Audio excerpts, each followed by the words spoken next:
এতটুকুন চিনে নিজেকে যে আমি আশরাফুল মাখলুকাতের দলের সদস্য, এটা যদি কারোর অনুভূতিতে থাকে, তাহলে গরু, ছাগল, কুকুর, ভেড়া ওরা যা করে এগুলো ইনসান করতে পারে। যারা এটা করে সে নিজেও নিজেকে চিনে না যে সে যে একটা মানুষ, তার যে একটা মর্যাদা আছে, তার যে একটা সম্মান আছে, এটা সে জানে না। এই কারণে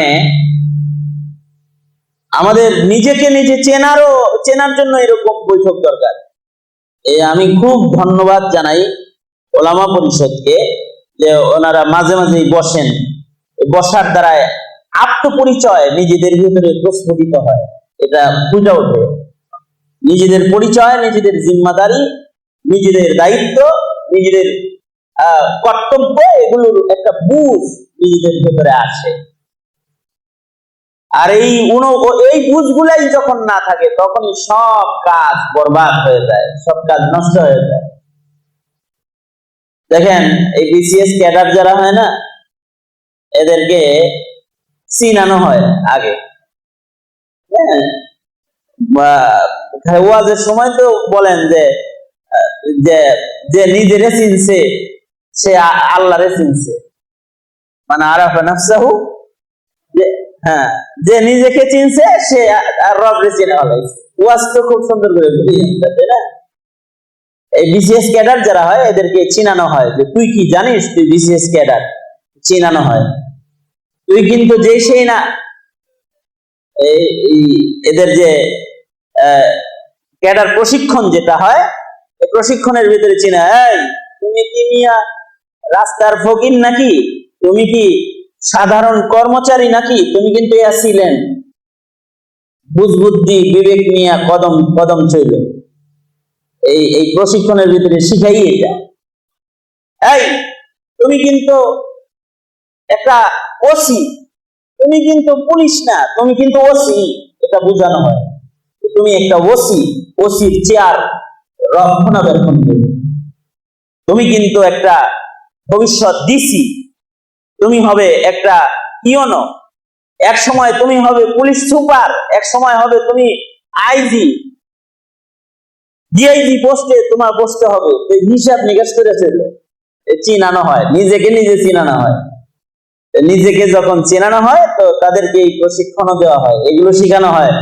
জিন্দেগিতে বাজারে বসে কিছু খাইতে পারবা না, তুমি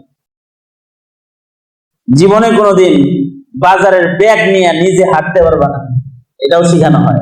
এই ক্যাডারদেরকে এগুলো শেখানো হয়। তুমি কিন্তু বাজারের ব্যাগ নিয়ে হাঁটবা না, তোমার সাথে আরো দুইজন থাকবে, তারা তোমার ব্যাগ নিয়ে হাঁটবে, আর তুমি বাবুর মতো চলবা। তুমি যদি বাজারের ব্যাগ নিয়ে হাঁটো তো তুমি কিসের বিসিএস ক্যাডার হইলা? ওদেরকে শেখানো হয় যে এই তুমি যে বোতলের পানি পান করবা, তোমার বোতলের স্টাইলটা হবে ভিন্ন, তোমার বোতলের সাথে স্বাভাবিক পাবলিকের বোতল মিলবে না। তুমি যে কাপটায় চা খাইবা ওই কাপ আর একজনকে দিবা না। তুমি ওসি না, তোমার চায়ের কাপ আর এই পুলিশের সাধারণ সদস্যের চায়ের কাপ কি এক? আলাদা আলাদা কাপ ব্যবহার করবা। তুমি নিজেকে নিজে চেনো, তোমার কিন্তু অনেক পাওয়ার আছে, একটা থানা তোমার আঙ্গুলি ইশারায় চলবে, চিনানো হয়। আল্লাহু আকবার। কিভাবে শুকর আদায় করব সাইয়্যিদুল আম্বিয়া মুহাম্মদুর রাসূলুল্লাহ সাল্লাল্লাহু আলাইহি ওয়াসাল্লাম। নবী আলাইহিস সালাতু ওয়াস সালামও এই মিল্লাতের উলামায়ে কেরামদেরকে চিনার জন্য, নিজেকে নিজে চিনার জন্য হাজারো বর্ণনা নবীজি আছে, হাজারো বর্ণনা নবীজি আছে।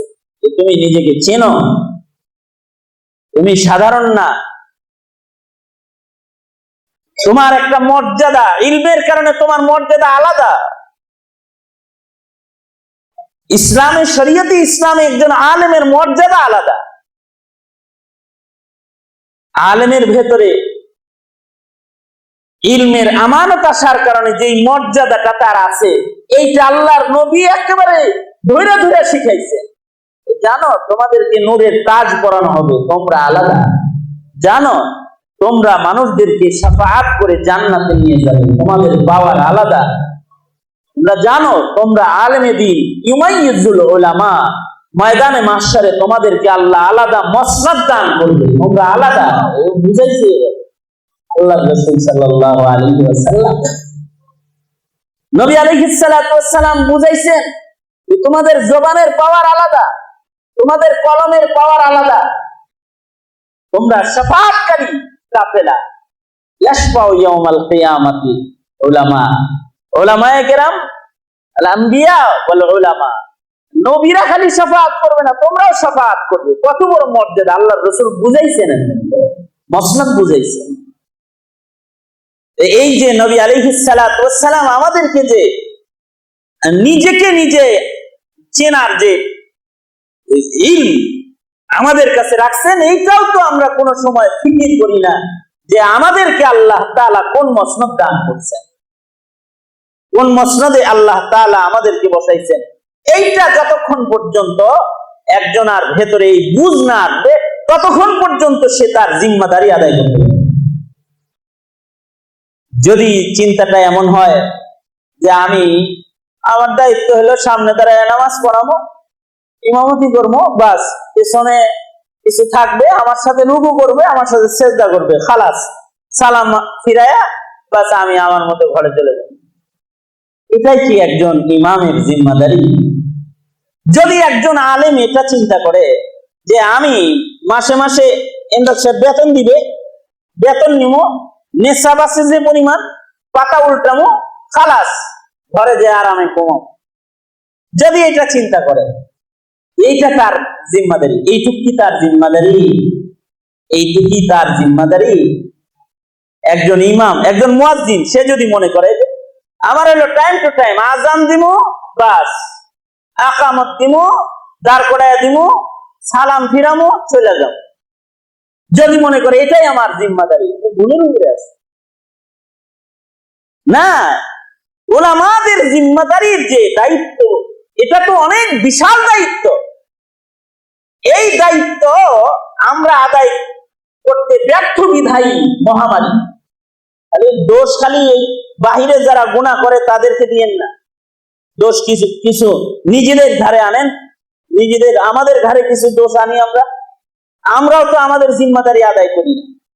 আমরা আমাদের জিম্মাদারি আদায় করি না বিধায়ী মসজিদও আল্লাহ তালা লাগায় দিচ্ছে যে মুসল্লি দিলাম না, পর নামাজ একা একা।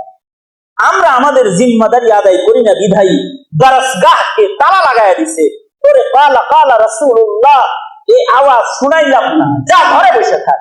আমরা আমাদের জিম্মাদারি আদায় করি না বিধায়ী আমাদেরকে আল্লাহ তাআলা বিচ্ছিন্ন করে দিছে, দিলাম না তোদেরকে, এক জায়গায় বসতে দিলাম না। আমরা আমাদের জিম্মাদারি আদায় করি না বিধায়ী শুধুমাত্র মসজিদ আর মাদ্রাসা তালা না, বাইতুল্লাহ তালা লাগায় দিছে, বাইতুল্লাহ তালা লাগায় দিছে, মসজিদুল হারাম তালা লাগায় দিছে, মসজিদুল নববী তালা লাগায় দিছে। এ তো আমাদেরই ভুল ত্রুটি, আমরাই আসামি, আমরা অপরাধী। যদি ময়দানে মাহশারে আল্লাহ তাআলা জিজ্ঞাসা করে কি দায়িত্ব আদায় করতে, কি উত্তর দিব আমরা? আমাদের কোনো উত্তর আছে? জিম্মাদারি, আমরা কি সেই জিম্মাদারি আদায় করতেছি? এই জিম্মাদারি আদায় করতে পারি না কেন? আমি আসলে নিজেরই চিনি না যে আমি কোন জায়গার, আমার জিম্মাদারি কি, আমি কি, এটা আমি জানি না। আমরা নিজেদেরকে চিনি না, এই কারণে এই জিম্মাদারি আদায় করতে পারি না। আমরা আছি আমাদের ভাবের উপরে, যে মনে করেন আমি একটা সংগঠনের সভাপতি, কথার কথা, আমি আছি আমার ভাবের উপরে যে আমি সভাপতি, আমার কিছু দস্তখত, বাস খালাস। আমি সেক্রেটারি, মসনদ নিয়ে আসি, পরিচয় নিয়ে আসি, ভিজিটিং কার্ড বহন করতেছি, কিন্তু এই দায়িত্বের চেয়ারে যিনি বসে থাকবে তার যে জিম্মাদারি, সেটা কি আমরা আদায় করতেছি? এই জায়গায় তো আমরা গাফেল। এই গাফলতের ঘুম আমাদের যেদিন ভাঙবে, মনে রাখতে হবে বিজয়ে সেদিনই আমাদের আসবে। গাফলত যতদিন থাকবে বিজয় আমাদের আসবে না। অধপতনের এই দ্বার বন্ধ করা সম্ভব হবে না যদি গাফলতের এই নিদ্রা আমাদের না ভাঙে। এখনো যদি না জাগি, তাহলে জাগবো কবে? কবে জাগবো? আযাব গজব আর কি দেখতে চাই আমরা? আর কতটুকু আল্লাহ পাকের গুচ্ছা দেখার এরাদা? আর কত? নিজের চোখে দেখতেছি না যে মানুষ মরতেছে, জানাজায় মানুষ নাই, মানুষ মারা যাইতেছে, তার গোসল দেওয়ার লোক নাই,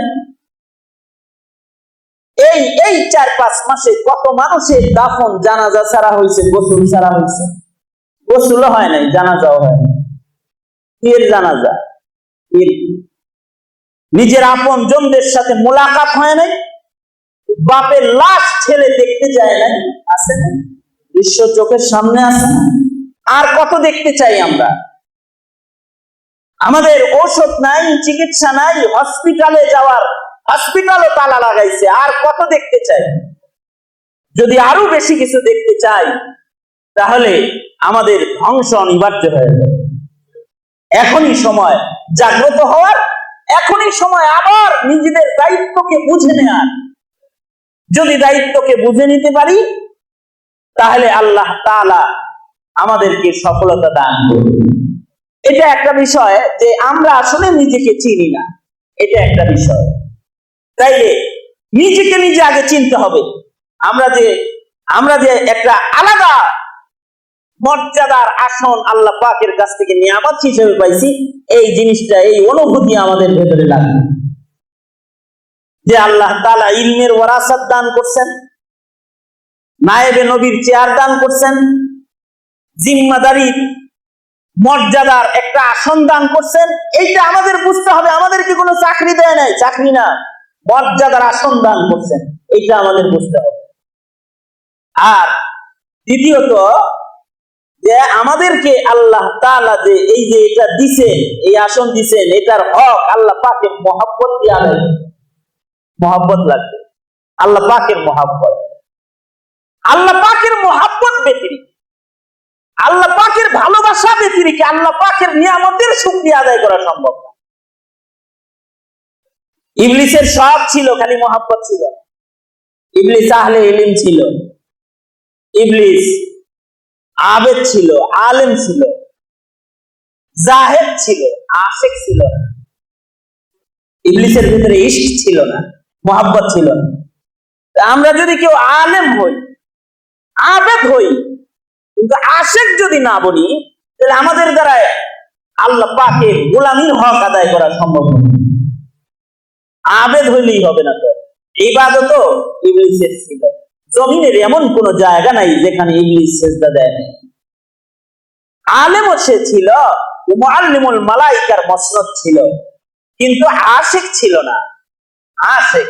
আশিক তো ইশারা, কেউ হুকুম, হুকুম তো অনেক পরের কথা, ইশারা তো হুকুম। আশিকের কাছে থাকবে হলো যে ইশারাটাই হুকুমের মতো। আর যখন ইশক নাই, তাই ইশক যদি না থাকে তখন হুকুমও ভাল লাগে না। উসজুদুলি আদম, হুকুম ভাল লাগতেছে না। কিসের কারণে? ইশক নাই, মহব্বত নাই। এই ইশকটা এটা আলাদা জিনিস। ইশক যেটা প্রেমের আগুন, যেটা আল্লাহ প্রেমের আগুন, এটা আলাদা জিনিস। এই প্রেমের আগুন যতদিন পর্যন্ত কারোর হৃদয়ে না ঢুকবে, না তার ব্যক্তি জীবনের ইবাদতের হক তার দ্বারা আদায় হবে, না সামাজিক হক আদায় হবে, না উম্মত মিল্লাতের জন্য সে কিছু করতে পারবে, যতক্ষণ পর্যন্ত ইশক, সহিহ মানের ইশক আশিকের খাতায় তার নাম যতদিন পর্যন্ত না যাবে। এজন্য এই ইশকের জন্য আল্লাহ পাকের কাছে দোয়া করা আল্লাহর রাসূল শিখিয়েছেন। আল্লাহুম্মা ইন্নী আসআলুকা হুব্বাকা ওয়া হুব্বা মান ইউহিব্বুকা। আল্লাহ, আপনার মহব্বত আপনি আমাকে দান করেন, ইশক দান করেন। আপনার কাছে আমি আপনার ইশক চাই। আল্লাহ, ওই মানুষগুলোর ইশক আপনার কাছে চাই যাদেরকে আপনি মহব্বত করেন। ইয়া আল্লাহ, ওই আমলের ইশক আপনার কাছে চাই যে আমল করলে আপনার আশিক হন যায়, আপনার কাছাকাছি পৌঁছা যায়। এই ইশকের নিয়ামত আয় আল্লাহ আপনি আমাকে দান করেন। এটা একটা মুমিনের খাস দোয়া, এটা খাস দোয়া। অনেক কিছু আছে কিন্তু ইশক নাই, মুহাব্বত নাই, জ্বালা নাই, একটা জ্বলন, ভেতরে একটা জ্বলন, এটা নাই। যার জ্বলন নাই তার দ্বারা কিছু হবে না। জ্বলন লাগবে, একটা জ্বলন আল্লাহ পাকের কাছে চাওয়া, ইশকের আগুন ভেতরে আল্লাহ পাকের কাছে চাইতে থাকা।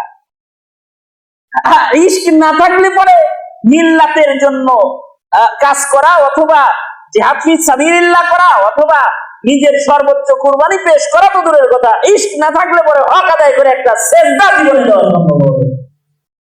যারা ইশক নাই সে একটা সেজদার হক আদায় করতে পারবে। এই যে সেজদা দিবে, ইশক না থাকলে তার সুন্দর করে সুবহান রাব্বিয়াল আলা উচ্চারণ হবে। ইশক যদি তার না থাকে তাহলে তার সুবহান রাব্বিয়াল আযীমের হক 60 বছর নামাজ পড়বে কিন্তু তাসবির হক আদায় করতে পারবে যদি ইশক না থাকে।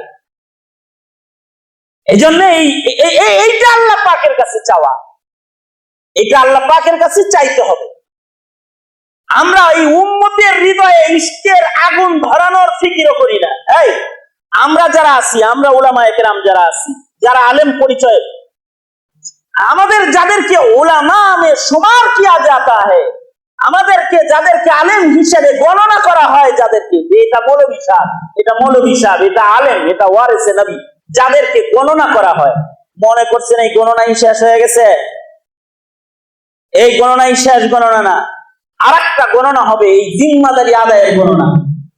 সেদিন আল্লাহ পাকের আদালতে নিজের চেহারা দেখাইতে হবে, দেখাইতে হবে সেদিন, যে দিন পয়গম্বর চেহারা উঁচা করতে শরম পাবে, নবী নবী পয়গম্বর চেহারা উঁচা করতে শরম পাবে। আমি কি বলবো আল্লাহর কাছে আছে এই চিন্তায় না।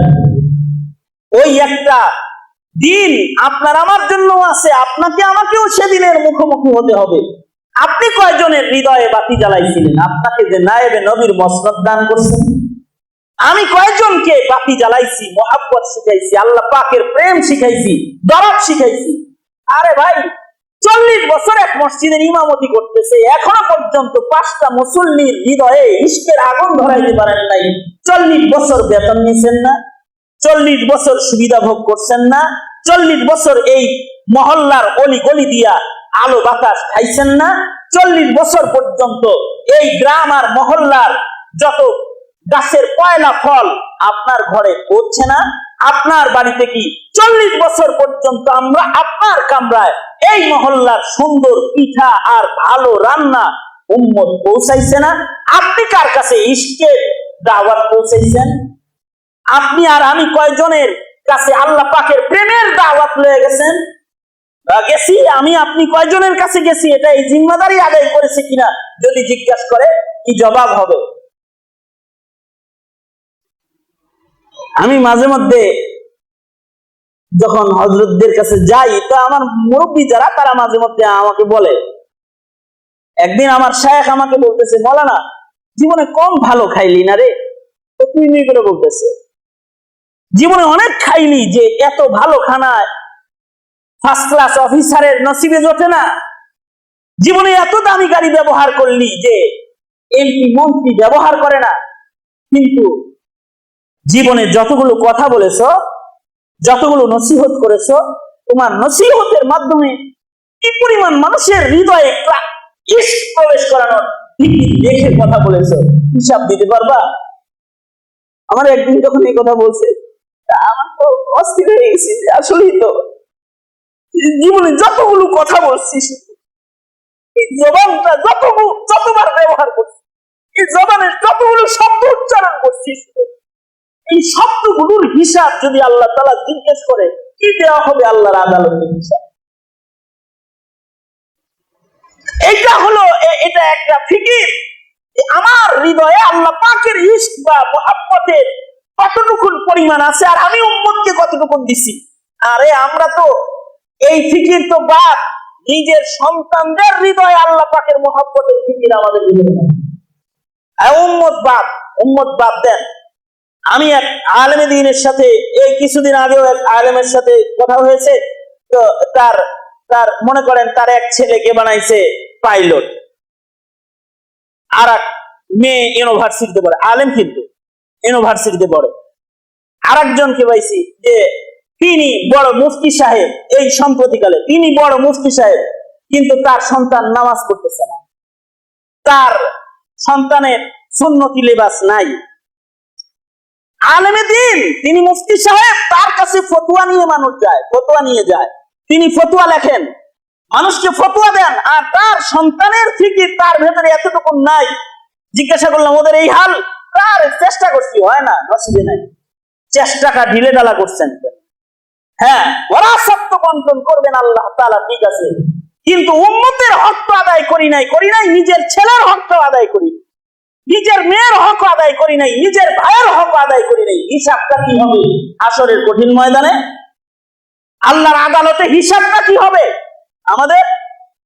এই যে একটা মাসউলিয়ত আমাদের আছে, আমাদের যে হিসাব নিকাশের একটা জায়গা আছে, এই জিনিসটা নিজেদের হৃদয়ে হাজির রাখার, মহব্বত অর্জনের মেহনত করা।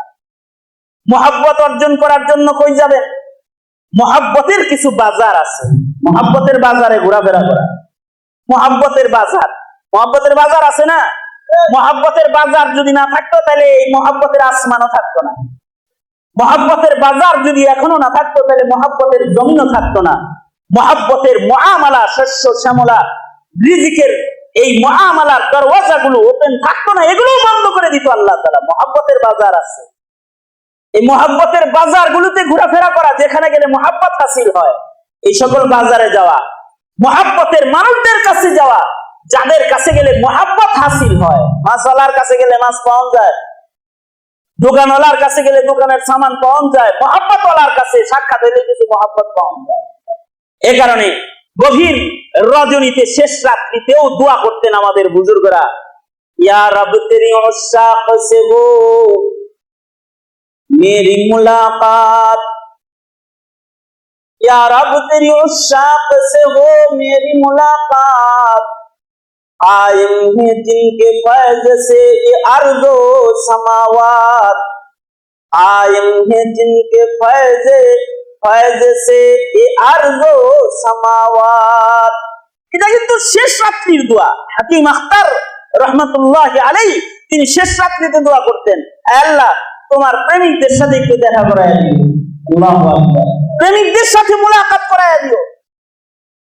প্রেমিকের মুলাকাত ব্যতিরিকে প্রেমের আগুন ধরে না। প্রেমিকের মুলাকাতের জন্য, প্রেমিক মানুষের মুলাকাতের জন্য যদি সালমান ফার্সির মতো মুলকে ফারসের সাদারাত আর মসনদ ছেড়ে গোলামের জিঞ্জির গলায় পেঁচে বিক্রি হয়ে দাস হয়ে যদি কদমে বসতে হয়, তাও ফিকির করতে হবে, তাও ফিকির করতে হবে এই জিনিস হাসিল করার জন্য। কুরবানি যদি সর্বোচ্চ দিতে হয়, তাও এটা করতে হবে, ওই জায়গা পর্যন্ত যাইতে হবে একজন নায়েবে নবীকে। যতক্ষণ না পর্যন্ত এই নায়েবে নবীর এই জিনিস হাসিল না হবে, ততক্ষণ পর্যন্ত তারে দেখলে আল্লাহ স্মরণ হবে না। কিছু মৌলবী দেখলে পরে আল্লাহ স্মরণ হয় না, আর কিছু আলেম দেখলে পরে আল্লাহ স্মরণ হয়, কিছু মানুষ দেখলে পরে আল্লাহ স্মরণ হয়। কিছু মানুষ তারা আলেমদেরও রাহবার হয়ে যায়, তাদের দেখলে আল্লাহ স্মরণ হয়। যে যেমন ডাক্তার আব্দুল হাই রহমতুল্লাহি আলাইহি আলেম ছিলেন না, কিন্তু আলেমদেরও রাহবার হয়ে গেছিলেন, কারণ ওনারা দেখলে আল্লাহ স্মরণ হয়েছে। খাজা আজিজুল হাসান মাজুব রহমতুল্লাহি আলাইহি ওনাকে দেখলে আল্লাহ স্মরণ হয়েছে। প্রফেসর হামিদুর রহমান সাহেব দামাত বারকাতুহুম যায় 10টা মিনিট বসে থেকে আসেন, 10 মিনিটের ভেতরে আল্লাহ তাআলাকে পাওয়ার অনেক রাস্তা দেখে তারপরে বাড়ি আসবেন, আল্লাহ স্মরণ হয়ে যাবে। আমার পীর ও মুর্শিদ আরিফ বিল্লাহ কাপাসিয়ার হযরতের কাছে আধা ঘন্টা থেকে আসেন, তো আধা ঘন্টার ভেতরে দেখবেন যে আল্লাহ পাকের কাছে পৌঁছার জন্য অনেকগুলো রাস্তা দেখা যাইতেছে। কিছু সোহবতে থাকলেই দেখবেন যে কিছু রাস্তা খুলতেছে। তারা আলেম না, তারা আলেমদের ভিতরে গণ্য না দুনিয়ার মানুষের কাছে, কিন্তু তারা আরিফ হিসেবে গণ্য আসমানের মালিকের কাছে, আরিফ হিসেবে গণ্য। তারা কেন? ওই যে তাদের ভেতরে ওই নূর চলে আসছে। আলফাজে ইলম নাই, কিন্তু আনোয়ারে ইলম তাদের জিসমে, তাদের মাথার আঘাত থেকে শুরু করে পায়ের তালু পর্যন্ত আছে, আনোয়ারে ইলম তাদের ভেতরে আছে। এই কারণেই জাস্টিস তাকি উসমানীর মতো বড় আলেম, জাস্টিস তাকি উসমানী দামাত বারকাতুহুম কত বড় আলেম। উনি যেই ফনে বসেন ওই ফনে উনি সর্দার। উনি যখন হাদিসের দর্শ দেন ওনার চাইতে বড় মুহাদ্দিস নাই। উনি যখন ফিকহি কলম ধরেন ওনার চাইতে বড় মুফতি নাই। উনি যখন বক্তব্য দেন ওনার চাইতে বড় আদিব নাই। আরবি ভাষায় বক্তব্য দেন, বড় আদিব হয়ে দেন, ইংলিশে বক্তব্য দেন তো ডক্টর হয়ে, জাস্টিস হয়ে বক্তব্য প্রদান করতে থাকেন। আর যখন উনি বয়ান করেন তো শ্রেষ্ঠ খতিব হয়ে বয়ান করতে থাকেন। কোন ফন? যে ফনের মাহারাত আল্লাহ তাআলা ওনাকে দেন নাই। এত বড় দুনিয়ার সবচেয়ে বড় আলেম হৃদয়ে ফিকির ঢুকছে। মুফতি আজম শফি রহমতুল্লাহ আলাইহি 2 পুলারে পাঠাইয়া দিলেন যে সব কাম কাজ বন্ধ, তোমাদের তালিম তাআল্লুম দর্স তাদরিস সব বন্ধ, যাও সোহবতে চলে যাও। সোহবতে গেছে গেছে দর্স তাদরিস খুললেন, কিন্তু ময়দানি খেদমত বন্ধ। দীর্ঘদিন পর্যন্ত ময়দানে কোনো কথা বলার অধিকার নাই। যাও সোহবতে আগে ইশক হাসিল করো, আগে ইশক অর্জন করো। পাঠাই দিলেন। যখন একজন গায়রে আলেমের কাছে এত বড় আলেমকে পাঠাইছে, তখন লোকেরা জিজ্ঞাসা করে, হযরত এত বড় বড় 2টা আলেম বেটা, এদেরকে পাঠাইলেন একটা ডাক্তারের কাছে, একটা ইংরেজি শিক্ষিতর কাছে এদেরকে পাঠাইয়া দিলেন। তো তখন মুফতি আজম শফি রহমতুল্লাহ আলাইহি বলছেন যে এটা তো আসলে গায়রে আলেমের কাছে পাঠাই নাই, এর আশেকের কাছে পাঠাইছি। ওরা আলেমদের কাছে অনেক ঘুরছে, আশেকের কাছে তো ঘুরে নাই, তো আশেকের কাছে পাঠাইলাম।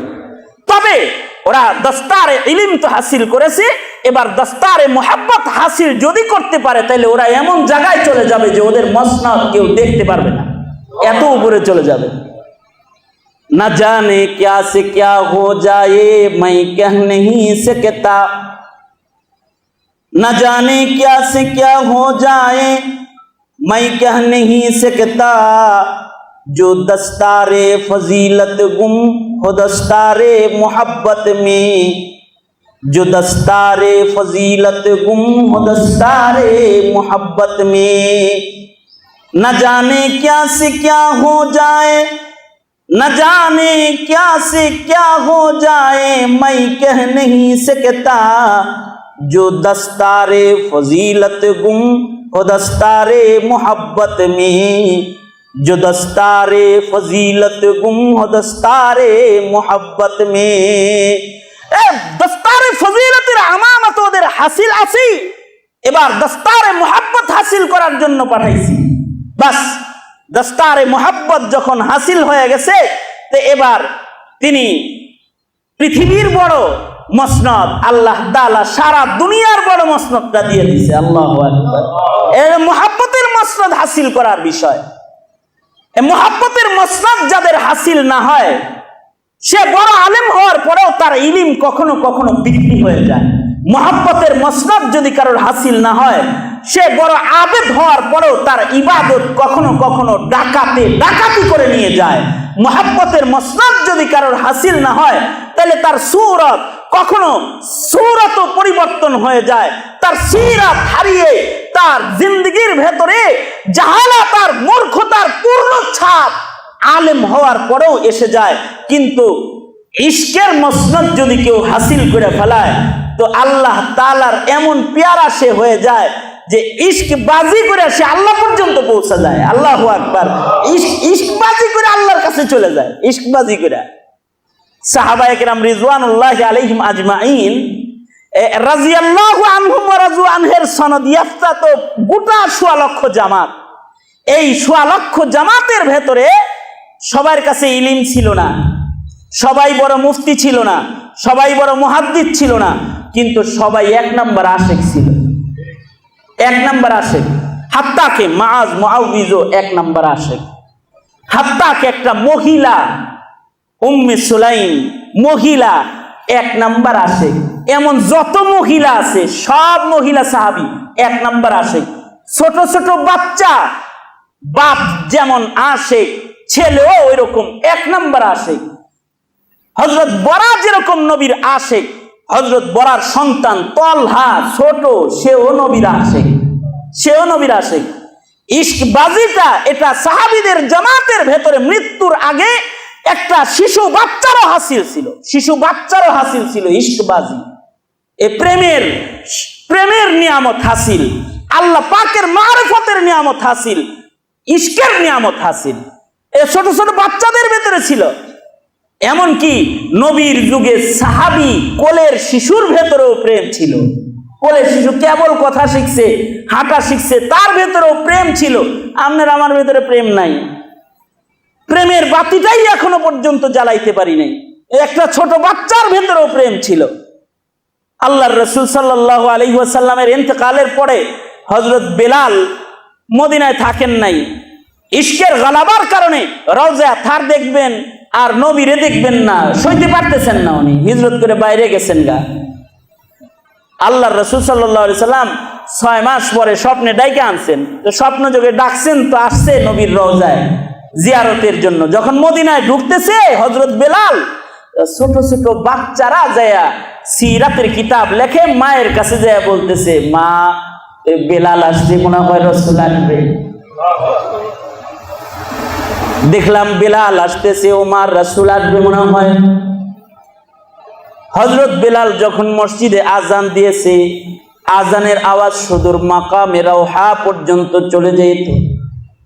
যতদূর পর্যন্ত বেলালের আজানের আওয়াজ গেছে, ছোট ছোট শিশুরা পর্যন্ত মসজিদের নববীর দিকে দৌড়ছে।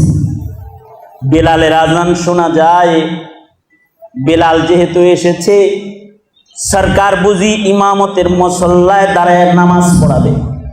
এই যে ইশকবাজি, এটা ছোট্ট একটা বাচ্চার ভেতরেও আছে, একটা নারীর ভেতরে ইশক আছে, মোহাব্বত আছে, আল্লাহর জন্য প্রেম আছে, আল্লাহর জন্য ভালোবাসা একটা নারীর হৃদয়ে আছে, নবীর জন্য ভালোবাসা, সুন্নতের জন্য ভালোবাসা, ইবাদতের ভালোবাসা, এটা একটা ছোট বাচ্চার ভেতরেও আছে।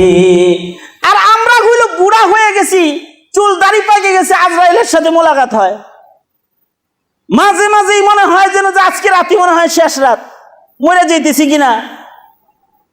একেবারে জিন্দগির শেষ লম্হায়, জীবনের টার্নিং পয়েন্টে এসে এই সময়ও প্রেমের কোনো খুশবু বাতাস আমাদের ভিতরে নাই, তাহলে আমাদের চাইতে অযোগ্য, আমাদের চাইতে অপদার্থ, আমাদের চাইতে নিকৃষ্ট, আমাদের চাইতে এত নিকৃষ্ট, এত অধঃপতনওয়ালা গ্রুপ আর কে হইতে পারে?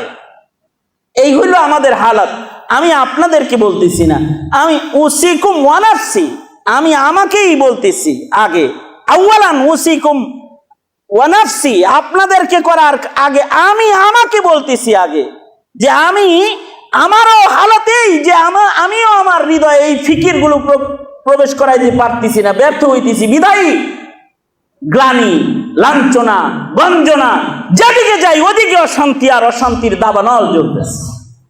তো মোহতারাম হাজিরিন, আপনারা উলামায়ে কেরাম, উম্মতের রাহবার, আপনাদেরকে কোনো কিছু বলবো এমন বলার মতো কোনো ইস্তেআদাদ, যোগ্যতাই তো আমার নাই। আমার সাউত তো আলী, কিন্তু আমার জওফ খালি। এত কিছু আপনাদের সামনে বলবার মতো নাই। তবে আমি নিজেরই আত্মসমালোচনা করছি যে আমি আমার জায়গায় জিম্মাদারিতে গাফেল। আপনারা আপনাদের জায়গায় গাফেল হবেন না, আপনারা আপনাদের জায়গায় গাফেল হবেন না। আপনারা আপনাদের জায়গায় যে মুয়াজ্জিনের মসনদে বসে আছেন, আপনার কিছু জিম্মাদারি আছে, এটাকে আপনি আপনার হৃদয়ে স্থান দেন। যে ইমামতের মুসল্লায় দাঁড়িয়ে আছেন, আপনার কিছু জিম্মাদারি আছে, এটা আপনি আপনার হৃদয়ে এটা আনেন। আপনার একটা জিজ্ঞাসাবাদের জায়গা আছে, যেখানে আপনাকে জিজ্ঞাসাবাদ করা হবে, সেখানে আপনার পরিত্রাণের জন্য কিছু রাস্তা আপনি আবিষ্কার করেন। তাই যদি আবিষ্কার না হয়, তাইলে ইমাম হয়ে মুসল্লির হক আদায় করতে পারবেন না, আলেম হয়ে ছাত্রর হক আদায় করতে পারবেন না। এখনকার আলেমরা, মুদাররিসরা তলবে ইলমদের হক আদায় করতে পারে না। কিন্তু আমাদের যে আকাবিররা ছিলেন, তারা কিরকম হক আদায় করছে? তারা কিরকম হক আদায় করছে? আমরা কি আমাদের ছাত্রদের ওই হক আদায় করি? যদি কাসেম নানতুবি পর্যন্ত যান, আর এই আমরা যাদেরকে পাইছি তাদের পর্যন্ত যদি যাই, কাসেম নানতুবি রহমতুল্লাহ আলাইহি একটা ছাত্রের হক আদায় করার জন্য রেল স্টেশনে যায় দাঁড়ায় থাকছেন, কুলি হইয়া, তারপরে ছাত্রের বোঝা মাথায় লইয়া মাদ্রাসায় আনছেন। আর আমি যদি আমার পর্যন্ত আসি, তাহলে আমি দেখতে পাই যে আমি জামা খুলে ঘুমায় পড়েছি, আর আমার উস্তাদ আমার গায়ের জামা ধুইয়া ছড়াইয়া দিয়ে রাখছে। ফজরের সময় দেখছি আমার পরিষ্কার জামাটা ছড়ানো আছে, ময়লা জামার ময়লা দাগগুলো উস্তাদ উঠাইছে। আব্দুল্লাহ পাহাড়পুরি হুজুরের রুমেও আমার সিট ছিল, আমি হুজুরের খানা উঠাইছি। কখনো দেখতাম যে ওনারা কিভাবে হক আদায় করছে, যে নিজের জন্য স্পেশাল যে তরকারিটা মাদ্রাসা থেকে পাইছে ওইটা রেখে দিছে, আস্তে করে ডাক দিয়ে বলছে, খালেদ তোর জন্য ডিমের টুকরা রাখছি, খাইস। আমরা আমাদের উস্তাদ যারা আমাদের হক আদায় করছে, আমরা কি ওই হক আদায় করছি নাকি? আমাদের আসাতিজা একরাম ইমাম ছিল, তারা নামাজ পড়াইছেন, তারা মুসল্লির পায়ে ধরছে মুসল্লির। আমরা কি কোনো দাওয়াত নিয়ে গেছি নাকি? আমাদের কোনো কি দায়িত্ব নাই? আমাদের অনেক বড় জিম্মাদারি আছে। আমাদের যে সম্মান আছে, এ সম্মান জাহিলিয়াতেও ছিল, এ সম্মান দুনিয়াতেও আছে, এ সম্মান আখিরাতেও আছে। ইলমের সম্মান, এই সম্মানের জায়গাটাকে তো ধরে রাখতে হবে। আল্লাহ তাআলা আমাদেরকে তৌফিক দান করেন এবং আমাদেরকে আল্লাহ তাআলা এই বুঝগুলো দান করেন, তাহলেই এই যত সংকটের তালা আছে সব খুলে যাবে, সব খুলে যাবে, সংকট দূর হয়ে যাবে। আর প্রশস্ত সফলতার দ্বার আমাদের জন্য খুলে দিবে আল্লাহ তাআলা। আল্লাহ খুলে দিবেন, আমাদের দোয়া তখন কবুল হবে। আমরা কোনো কসম করলেও কসম পুরা হবে। আমরা ঘরে বসে কসম করব, আমাদের কসম পুরা হবে, মুহাব্বতের দ্বারাই পুরা হবে, কসম পুরা হবে। আমরা হাত তুলবো তো আমাদের হাত আল্লাহ খালি ফেরত দিবেন না, দিবেন না খালি ফেরত, এটা ভরা ফেরত দিবেন। এগুলোই আল্লাহ পাকের ওয়াদা। আল্লাহ পাকের এই সম্মান দেয়া নেয়ামতের ইজ্জত এর কদর আল্লাহ তাআলা আমাদেরকে করবার তৌফিক দান করেন এবং যার যার মসনদে তাকে তাকে তার তার জিম্মাদারিগুলো আল্লাহ তাআলা আদায় করার তৌফিক দান করেন, আমিন। এই কয়েকটা কথা আপনাদের সামনে বসে এলো পাথারি, মুখে যা আসছে তাই বললাম। এই যা বলছি এর থেকে আল্লাহ আমারেও কিছু বুঝ দান করেন আর আপনাদেরকেও কিছু বুঝ দান করেন, তাইলে এই কিছু বলা এবং কিছু শোনা এটাও মূল্যবান হয়ে যাবে। আল্লাহ তাআলা আমাদের সকলকে কবুল মঞ্জুর করেন। আর আপনাদের আপসের মোহাব্বত, এই যে ইত্তেহাদ ঐক্য, এইটাকে আল্লাহ তাআলা আরো দৃঢ় আরো মজবুত করার তৌফিক দান করেন, আমিন। আরো মজবুত করার তৌফিক দান করেন। আপনি মনে করবেন যে এই উলামায়ে কেরামের সবচেয়ে বড় জিম্মাদারি আপনার এবং সবচেয়ে নিকৃষ্ট কাজটা যেটা কেউ করতে চায় না, এটা আপনার করতে হবে। এরকম দায়িত্ব আদায় করে যদি কাজ করতে পারেন তাইলে মিল্লাতের উপকার হবে। খলিফাতুল মুসলিমিন সবচেয়ে নিকৃষ্ট কাম যেটা, ওইটা নিজের জন্য বন্টন করে রাখছে। আমরা তো সবচেয়ে ভালো কামটা নিজের জন্য বন্টন করি, আর যেগুলো কঠিন কঠিন এগুলো খালি অন্যদিকে ধাক্কাই। নিজেকে দায়িত্বের সবচেয়ে বড় হাল মনে করতে হবে যে আমি সবচেয়ে বড় দায়িত্বটা আমার, ওইটা একেবারে যেটা কেউ নেয় না সেটাও আমার, এই দায়িত্বটাও আমার। তাইলে আল্লাহ তাআলা দেখবেন এই জামাতের ভেতরে বরকত দান করবে। আর মনে রাখতে হবে, ওয়ালতাকুম মিনকুম উম্মাতুন ইয়াদউনা ইলাল খায়র। আমি তো মনে করি যে এই যে ভাবনাগুলা, এটা যদি কালিয়াকৈর উলামা পরিষদের ভেতরে পাওয়া যায় তাইলে উম্মাতুন ইয়াদউনা ইলাল খায়র ওয়াদা তো কোন জায়গার উম্মত, এটা তো বলে নাই যে এটা ঢাকা শহরের হইতে হইব অথবা এটা পাকিস্তানের হইতে হইব, এটা হারাম শরীফের হইতে হইবে, এমন তো বলেন নাই। যদি এই ইখলাসওয়ালা জামাতটা এটা কালিয়াকৈরের মাটিতে আসে তাইলে এদেরকে দিয়ে আল্লাহ তাআলা বিশ্বব্যাপী কাজ করাইবেন, এখান থেকে জ্বর বের করে দিবেন, এখান থেকেই আল্লাহ তাআলা জ্বর বের করে দিবেন। এজন্য মনে রাখতে হবে যে আমরা কিন্তু কালিয়াকৈরের না, আমরা আলমের। আমরা কোথার? আলমের জন্য, আলমী কাজগুলো আমাদের এইটা নিজেদের ভেতরে আনতে হবে, তাইলে আল্লাহ তাআলা আমাদেরকে সফল করবেন। এখানে যেহেতু খাওয়াজ বেশি, তাই খাওয়াজদেরকে মুখাতাব করে কিছু কথাই বেশি বলেছি, কিন্তু আওয়াম যারা এসেছেন মনে রাখবেন আপনাদেরও দায়িত্ব আছে, আপনাদেরও দায়িত্ব আছে। আপনাদের দায়িত্ব খালি হুজুর রে দেখলে সালাম দেওয়া আর নামাজটা ইক্তেদা করা তা না। হুজুরের কাছ থেকে সকল হালাল হারামের বিশ্লেষণ নিয়ে শরীয়তে ইসলামের পাবন্দির জিন্দেগির জন্য একজন আলেমে দ্বীনকে রাহবার হিসেবে গ্রহণ করা।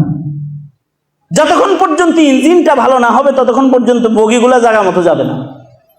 আওয়াম যতক্ষণ পর্যন্ত আলেমের পিছনে না চলবে ততক্ষণ পর্যন্ত এই আওয়াম সাধারণ মানুষগুলো মূল গন্তব্যে পৌঁছতে পারবে না। এই জন্যে আল্লাহ তাআলা আমাদের সবাইকে হার জায়গা থেকে হার দায়িত্বগুলো বুঝে আমল করার তৌফিক দান করেন, আমিন। ওয়া আখিরু দাওয়ানা আলহামদুলিল্লাহি রাব্বিল আলামিন।